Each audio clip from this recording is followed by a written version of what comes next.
And after showing some signs of life, Pakistan succumbed to what we all thought would happen. Welcome to the shiny side.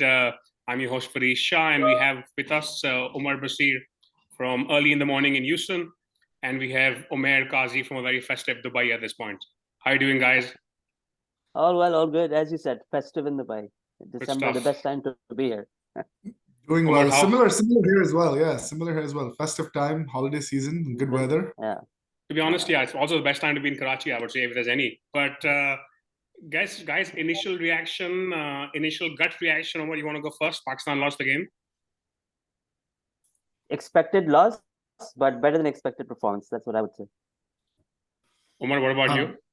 For me, yeah, I was a bit disappointed. I had better expectations from the batting, so I thought minimum 350 to karenge pehli innings mein.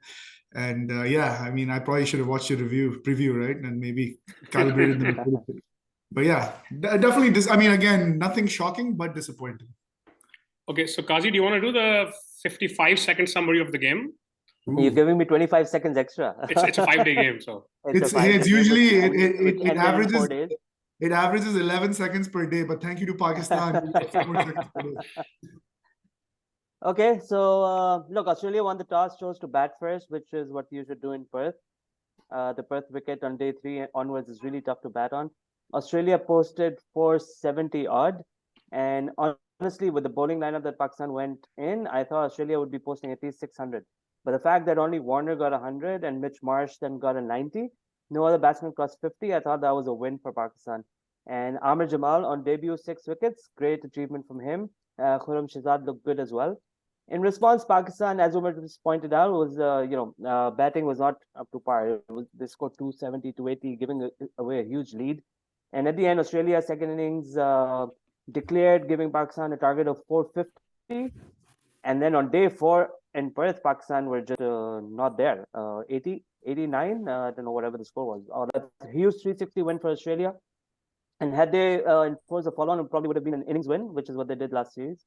But yeah, that's pretty much what I have to say about the 10-15 seconds are over, not too bad. So I guess, Omar, we have to start with, I mean, if you look at the history, we've spoken about this before, but for context, for now 15 straight losses in Australia. I think the last time we went there, 2 of them were innings defeats. If you look at the 15 losses, I don't have the exact number on me, but I believe 10 of them are either an innings defeat or a 200 plus run loss, or it's like a more than an 8-wicket loss, right? But we all know that's the general view, right? I mean, except for that 2009 Hassi dodgy Kamran Akmal game, we've generally been on the wrong side. Overall, Omar, would you say the bowling failed more or the batting failed more? How do you see it? Because we went in saying the struggle is going to be the batting and the bowling and the batting is going to be fine. How do you see that, Omar? So, bowling, the famous thing, right? Bowling wins you test matches, right? So winning, though, I think wasn't even in the picture because the bowling lineup, as we know, very depleted. So I think that was a given. But batting is where you can take test matches deep and, even eventually get a draw. So I think that's always been a struggle for us, the batting, right? Over the years, 90s teams, like you highlighted all these statistics, but we had some amazing bowling lineups that went in there and we still lost badly. So I think it's more of a batting thing, right? Where you need to take test matches deep through batting. And that's why here I think this is one of the better batting lineups we've had. Maybe not as experienced as I'm thinking they are, but I think there's enough stars and classy players to take it deep. I think batting is where you take those test matches deep. Umair, I'm going to go straight to everyone's favorite question. What did you make of Shan's game as captain? And I mean more as captain than the batsman. I think his captaincy was pretty good. The 2 wickets on the first day, David Warner and Travis Head. I think that was down to brilliant captaincy and tactics. So I think he captained really well. Coming to his batting, I love the approach and the intent, but you need to have the skills to do it. I keep saying that about Shan Masood. Now, look, if you look at the 6 batsmen that Pakistan played, exclude Sarfraz, all the way to Agha Salman, the 6 batsmen, Shan Masood's aggregate across the 2 innings is the lowest. And the reason for that is rash shots. No other batsman got out to a rash shot. Everyone got out to amazing bowling, probably a lack of patience here or there, but Shan Masood, in both innings, rash shots. If you look at his 3-4 test hundreds that he has, it's been typical test rearguard actions, right? And he's done that in chases, he's done that batting first. And I know he's got his mindset on trying to go out and take on you're taking on the world's best pace attack across formats. Cummins, Hazel, Stark. You can't bash them around. And if you're going to bat that way and have the lowest aggregate amongst all 6 batsmen in your team, that's not the way to go about it. Yeah, my view on strike rates in test matches, I feel like all that matters is the runs you score, right? So I don't care whether you play like baseball or whether you play like Shoaib Mohammad, Harif Mohammad ball, right? But the idea is whatever makes you score the most runs, that's the right approach for you. It could be different for everybody. And like you said, this is not just one game. Shan has been batting like this for the last few games. He scores these really pretty looking 30, 40s. And he hasn't gone past that. So I'm not sure if that's the best approach for him. But Omar, the same question to you on Shan's approach as captain and as batsman. As captain, he impressed me even before the game started. Very brave selection, right? And I do give him credit for that. I don't think anybody would have predicted that 11 stepping out. So brave selection. So there, I again, kudos to that, right? It's very hard to be a brave captain in Pakistan. And then as Umair highlighted a few other things, and given the resources he had, I think he did really well. He rotated the bowlers. And going back to the selection again, I think it would have been very, very safe move to bring Hassan Ali in and go with experience. But again, the guy hasn't really had a star season or two, or a great season or two. So it's not like you were missing out on too much. The two guys he selected, great domestic performances, had decent spells in that PM11 game. So I think it was again very pragmatic, right? He's looking at his resources and he's using them widely. So captaincy, he's justifying his appointment. But again, does he even make the first 11? He has had a patchy career as an opener. Now he's at 1 down, and you require pretty much the same skills to be successful as an opener. Very strong technically, especially against fast bowlers. His intent is good. Approach, I think maybe the skills mismatch. So in my opinion, he isn't fit to bat in the first 3. When you have people like Babar Azam and others to follow, does he really need to be number 3 and all of a sudden switching gears? We have an Imam ul Haq at one end batting at 25 strike rate, and then you have a Shan Masood trying to bat at 120. It's just way. So coming on to that point, who would you bat at number 3? Who would you bat at 3? Because Babar batted at 4 in Test cricket for the longest time. So who else would bat? Because Shan is really taking on the role that Azhar Ali was our number 3 for the longest time. Yes. And since he retired, Shan Masood has come there. Maybe South Shakil, I don't know, but what do you have in mind? I mean, I think Babar could move up to number 3. I don't see him. There's no reason. We have enough middle order players, right, who can slot in. So that would be easy. I mean, Omar is taking the safe option and not saying get somebody else and get Shan out of the 11 here, basically. But guys, I guess this is something which Shan mentioned in his post-match, that we thought Australia played 113 overs and we played 101, and we thought but we didn't get enough runs. Now I have a slightly different view on this. So generally speaking, if you ask any bowlers, Jimmy Anderson talks about this on the podcast, and he says the one thing they don't like about baseball is that the bowlers don't get enough rest. So they're like, as a bowler, agar 300 run banne, I would rather put 300 run banne over a day and a half than in a day, because we get more rest, their bowlers get more tired, and it helps us in the long run. So I think if you get the same number of runs, sure, but I think if you have to get the same number of runs, you're better off as a team kind of grinding them out if you think you can get the same number of runs that way, because that way your bowlers get more rest, they come back fresher, and you kind of tire out the opposition. So where do you guys sit on this? Like, I understand, I don't necessarily have an issue with them playing more, provided they're not getting out for less than that. So Omar, you want to go first? Yeah, I mean, I'm not saying, I don't think I'm in the camp to say we need to switch our game plan and play the baseball style. I think what's important here is to show the opposition you're here to win a game of cricket, and you will hit those punches when as soon as you see an opening. So I think that's where we've sort of been lacking, right? And I think it's sad that we're now talking about the same gaps we had in our ODI game and in the test match game, where you can't just sit on the back foot. You have to take the intent on. And again, Imam ul Haq got in there. He did a great job of getting past the initial tough phase, right? But now when you're 30, 40 overs into the game, before the second new ball comes in, you need to take the game on. So, I look at it more from that approach, and then automatically you're there. If you're there, you're grinding the opposition out, like you said, but let's score runs along the way. There's no point grinding them out and getting them tired if you haven't scored any runs. And I think, Omar, you have a good point, because in Australia, if you go back to 2004 series, we would have them at like 70 for 4 in every game. And then there were two guys who would score big hundreds. And the reason for that is, in Australia, the ball does a bit in the first 15, 20 overs, and then it's pretty flat for the next 60. So that's the pattern that would play out. But Umair, your view on the approach? on the overs Look, versus runs? I completely agree with your sentiments. And, Test cricket is all about playing time. And the fact that Pakistan batted for 101 overs was probably the sole reason why Australia did not enforce a fall on. Their bowlers had been out there for 100 overs. There's no way they should be continuing, right? And that plays, it could have an impact on the game, the result, and so on. So playing time in Test cricket is essential, I feel. And look, as Umar pointed out, Imam ul Haq, even Abdullah Shafiq, the openers batted for 36 overs. They had done the hard work. And from there, yes, you can take the game on for sure. And Shan Masood tried. Even Imam got a bit more aggressive when Shan came out. But people like Imam and Abdullah, who were on 40 odd, 50 odd, should have gone on and gotten hundreds the way they had started and seen off the new ball threat. But then again, I saw Cummins, the way he was bowling, he was pretty unplayable. It was. Again, I would rather Imam get 60 of 150 than get 50 of 70, right? I'm still of that view. Agreed. Yeah, sure. Okay, By the way, one more point on Shan dropping down the order. So if he comes in down, his counter attacking style is more successful when you're 5 down and the opposition is tired versus coming in 1 down and everyone's fresh and Pat Cummins just taking on the ball. Sure. So that's opposition tired, but my assumption is that Pakistan won't be 30 for 5. Pakistan But guys, a quick question. So we spoke about the bowling did fairly well. The 2 debutants did well. I feel like Shaheen and those 2 make sense, but I have questions around the structure of the 11, right? Because we essentially had 3 frontline bowlers. Then we had an all-rounder in Fahim. And then I guess we have an all-rounder / part-timer in Agha Salman, right? Who's basically a batsman. So Qazi, you go first. Do you think that's the right structure? We perhaps could have had a proper 4th bowler, whoever that may be. Hassan Ali or Abrar was injured, obviously, but still. Look, if you remember the preview, I said to you that Noman will not play and they should play Agha because in Perth, you don't really need a spinner.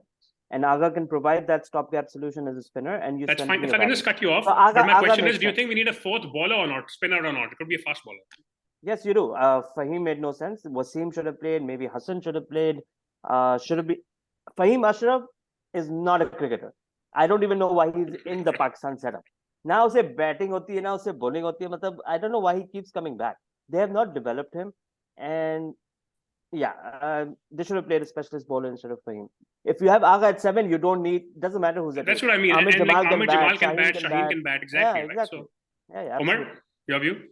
So I'm a Fahim fan, to be honest. So I think पिछला साल अगर निकालो, there was a point in time he was averaging for one season. I think he was averaging like close to 50. He didn't score. Test cricket, उसे England जाके 70-60 और मारे थे कुछ टेस्ट में. But even home test against South Africa series. लेकिन bowling में I see both sides of it, right? He is not your first change bowler by no means. He's maybe even not your second change bowler. लेकिन this test match was maybe an anomaly, but his bowling is typically 15 overs, 1 for 25, 15 overs, 1 for 35. He never goes for runs. He's very disciplined. He nibbles the ball a little bit. And my take on not only need in test cricket, you need wickets, right? And my take on Fahim is Fahim is not your 4th bowler. He can be your 5th bowler. But he's not batting में अब ना भी आओ 5th bowler में आप उसको लग सकते हो. But he can't be your 4th bowler. And neither Agha Salman. So we didn't have a 4th bowler essentially. लेकिन वही ना फिर लेकिन स्क्वाड कौन हो सकता था? Hasan Ali maybe is the only one. Mohammad Wasim Junior. यार उसकी what's his experience first class? What's his Mir Hamza potentially. Mir Hamza, he's not that penetrative, right? He's like Omar, my point here is not even who, but I think structurally just going in with 3, you have to try, right? If you have 4 tools, you use 4 tools. Don't go in with 3 tools because then you're just struggling. Theoretically, your point is valid. Like, and that's where it's like replaced with Hassan Ali is the only candidate I had who could come in and maybe bowl wicket-taking deliveries. Everyone else, it would be just a similar toss-up, the Abrar injury really, I guess, messed things up, right? Otherwise, you would have had Abrar as the 4th bowler. And so I think, regardless of how effective it would have been. Fahim can help you control the game. Agreed, he had a bad game. Agreed, his performances of late hasn't been that good, but he helps control the game. I think, which you need. So if Abrar was fit, I feel Agha Salman may not have played. They would have played Fahim at 7, Ahmed Jamal at 8, and Abrar would have been the spinner. And you would have been having the opposite conversation then. Okay, batting was a light over shayad. But let's not forget that our team bhi khelne aayi thi, Australia. So first things first, Nathan Lyon 500 wickets. World champions. अगले साल T20 भी जीत जाएंगे. तीनों gate world champions होंगे. Nathan Lyon, so on the Batta Fast podcast, they said 500 wickets. Again, Emma Nafi said कोई एक मुझे उसकी memorable wicket बता दिया. Nobody could like share a wicket. So how do you guys rate Nathan Lyon? He's on 500. Potentially, he could finish the fifth highest wicket taker in cricket. Potentially, could go finish even higher. So, Qazi, since you're shaking your head, how do you rate him overall? As you said, I don't remember a single memorable wicket, but it's phenomenal, right? And what is even more phenomenal, 500 wickets across what, 125 test matches, not a single no ball, not even one. Can you believe that? I don't know anyone who's done this. And 240 wickets in Australia, which is like the worst place which is not as, it's not exactly, right? So the fact that he's done that, it's a great achievement. And I guess he's the kind of bowler who probably chips in with 3 wickets here, 2 wickets there every game. And even this match, the first innings, I think he got 3, second innings, 2 or 3, maybe, I don't know how many. But yeah, 5, 6 wickets in test match. And that's probably what he's done, 5 wickets across the 100 test matches. That's why he has 500. Spinners in no Australia, match winning. Yeah, if you took a spinners in Australia, not called Nathan Lyon since he debuted, they average something like 45. He averages 30. Yeah. I mean, Umair, your take on figures, right? Nathan? Yeah, exactly. I just want to check. That's a case of, the numbers tell you the story. And my immediate reaction was, हाँ अगर मैं भी खेल रहा होता और दूसरे end से Cummins आता, Hazelwood आता, Stark आता, मेरी भी शायद हो जाती. But then, as you go back over the years, he's been through some teams that weren't as good bowling lineup. Over the last few years, Australia had some thin resources. Lekin he's remained consistent. He's got quite a few man of the match awards, and he's performed overseas as well. Like you said, Australia as well. So I think, credit to him. He's been disciplined. He's a smart bowler, right? He comes in and he does. I don't remember. We don't remember any good wickets, but I also don't remember him getting whacked out of the attack too often. He's the weak link in an attack, but I don't recall the teams taking him on and being successful. So he knows what he's doing. And Omer is building on that. Sorry, I was checking. He's got 4 10-wicket hauls. I was wondering whether he had any, but 4, I mean. So Omer, David Warner, I mean, there was a lot of question mark about his spot. He's pretty much earned his farewell now. So I guess that's not a question anymore, and we'll see him dominate for the next 2 games. Yeah, absolutely. I mean, he has.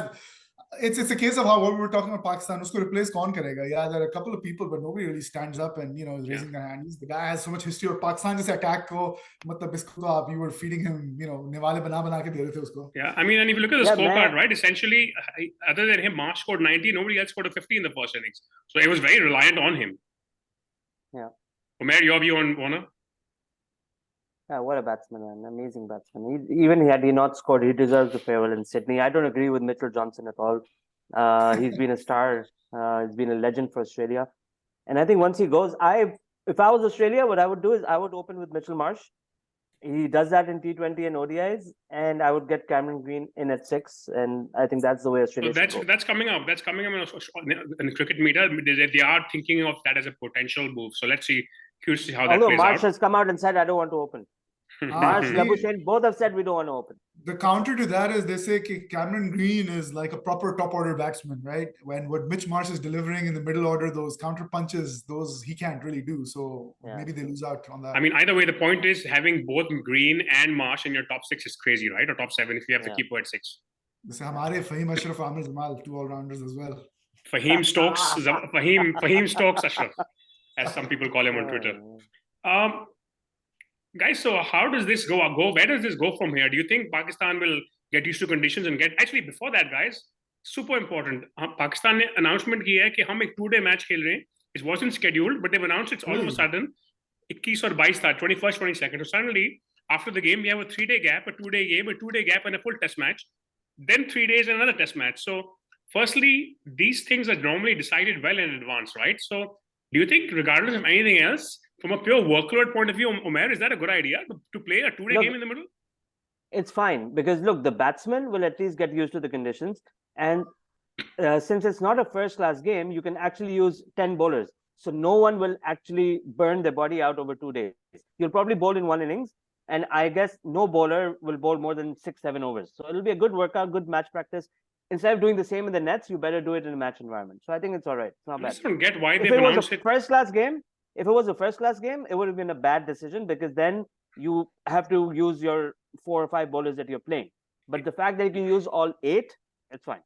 Fair enough. It just sounds really odd that it's come out 2 days before they've announced the game, right? That's not how cricket tours work in this century. PCB requested Cricket Australia, and I guess. But you know what I mean? Like they didn't request it 3 weeks ago. They requested it after. No, they requested 2 days ago after the game, And it was probably a discussion they had, I Hafiz, think Shan, and whoever. ये professor का idea था, मुझे को लगता है ये. और चलता है बिल्कुल सही यार, आप मैच खेलो, नेट्स क्या खेलने, मैच खेलो, आपस में खेल लो. I would do Correct. that. I would prefer Correct. match than just Fair go in enough. the As nets long as and- they manage their workload around it, I guess Yeah. it works. Umar, And your view? as I said, no first class structure, they'll manage the workload. Should be fine. Yeah, नहीं, I think again, I think it's good thinking on their feet. They realize कि भाई उन्होंने जो पहली pitch दी थी वो wasn't really good practice for playing अभी on भी कोई Perth. pitch नहीं मिलने वाली आपको वैसे. हाँ, लेकिन again more Yeah, time in the they're playing middle. at the Junction Oval. So, and they said the conditions there are nothing compared to the MCG. So, Lekin, yeah, I mean, getting time out in the middle, I think it's good. I think there's enough people in the squad that they can rotate people around 2 days, not a big deal. I think it's a good approach, to be honest. How much will it add value? We don't know. Lekin, for example, Saud Shakil's first inning dismissal, that was totally down to him never having really played on these type of pitches, right? So I think zaruri hai that you can't be winning Australia without getting. वो श्रीलंका में भी इसी तरह out हो रहा था. वहाँ भी bounce आता होगी. True. So, I mean, I guess with Mohammad Hafiz in charge, I think a lot of this is coming from there.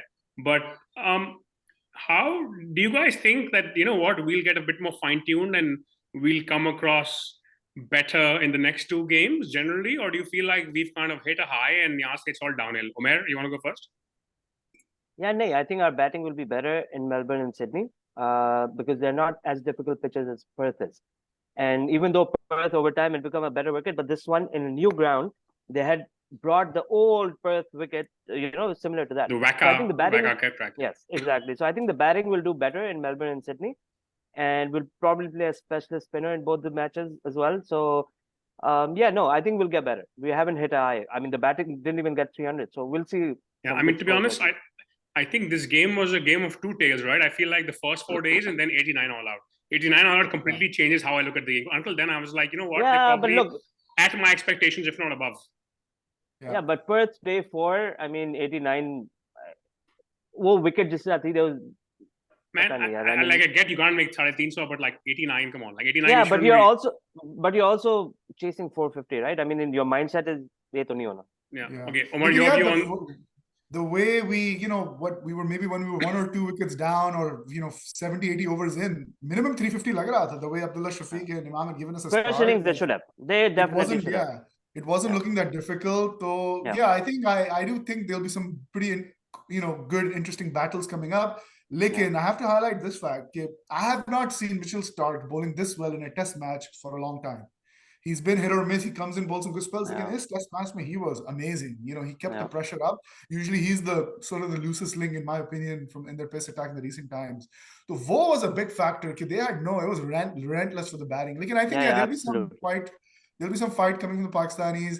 I think there'll still be some more 89 all-out, types. There's no consistency yet. Like, I think we'll see some better fight. Guys, I don't think Melbourne Sydney में होगा 89 होगा. यार Nathan Lyon से मुझे ज़्यादा डर लगता है. अगर नहीं होगा, but वहाँ पे वो 600 भी बनाएंगे ना वहाँ पे, लेकिन ये भी problem हो सकती है. Exactly. So I guess, guys, before we wrap up, what changes to the 11 would you make? Umair, you go first, if any. Okay. I'm guessing Fahim goes. Look, I think Fahim goes, and we'd play Abrar if he's fit. If he's not fit, you play Numan Ali. But I think if you're going to play Numan or Abrar, we probably need to drop one batsman and bring in another pacer. No, it's Melbourne and Sydney, right? Okay. So only change I would make is drop Fahim and play a spinner. The rest is Numan or Abrar. Okay. Umar, what about you? So I'd drop Fahim because of all this pressure from you guys. Stick to your guns, bro. If Abrar is fit, he comes in easily. If he's not fit, Hassan Ali comes in. So for me, mera objective है to draw a test match. So मैं 11 batsmen भी खिलाने के लिए तैयार हूँ for us to find a way to score 500 runs, take 250 overs to do that, and draw the test match. Yeah, I'm really tempted to play Mohammad Wasim. I feel he is going to be a great bowler. He's very underrated. He does well in T20s and ODIs. I think it's high time he gets a chance in Test cricket as well. My view on Mohammad Wasim is similar to what our view was for Abrar for the ODI World Cup. There's no data or first-class record in the right format to show that.